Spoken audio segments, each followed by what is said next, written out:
Are electronic cigarettes dangerous? At this point, the public health expert in me is screaming, "Of course, you idiot! Do you know nothing?"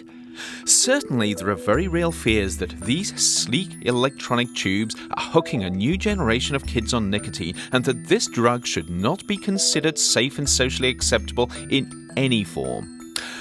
But, as with most things, reality is a little more complex. Electronic cigarettes are primarily designed to get nicotine into your body via your lungs, without many of the downsides of conventional cigarettes. The beauty of the system is that you retain the physical experience of smoking, or vaping as it's called in this case, but without the actual smoke.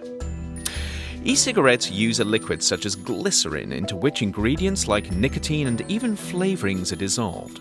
When you take a puff, this liquid is vaporized on a hot wire and forms a cloud of fine particles that, when inhaled, penetrate deep into your lungs.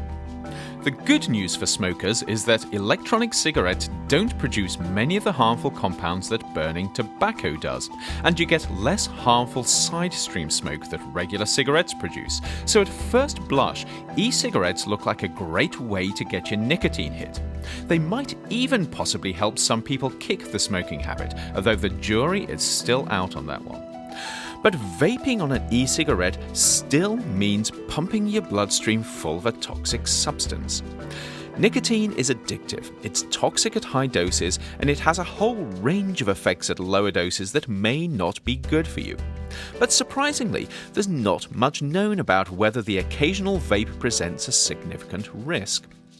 However, when you puff on an e-cig, it's not just nicotine you're inhaling. Recent research has shown that in addition to what they're designed to do, some electronic cigarettes deliver a range of hazardous metals and other chemicals direct to your lungs with each inhale. Admittedly, these only seem to be present at very low levels, probably too low to be dangerous in most cases. But without regulations on e-cig performance and use, this may not always be the case. What's worse, because of these potential contaminants, even nicotine-free electronic cigarettes may be more harmful than people think if they're not regulated.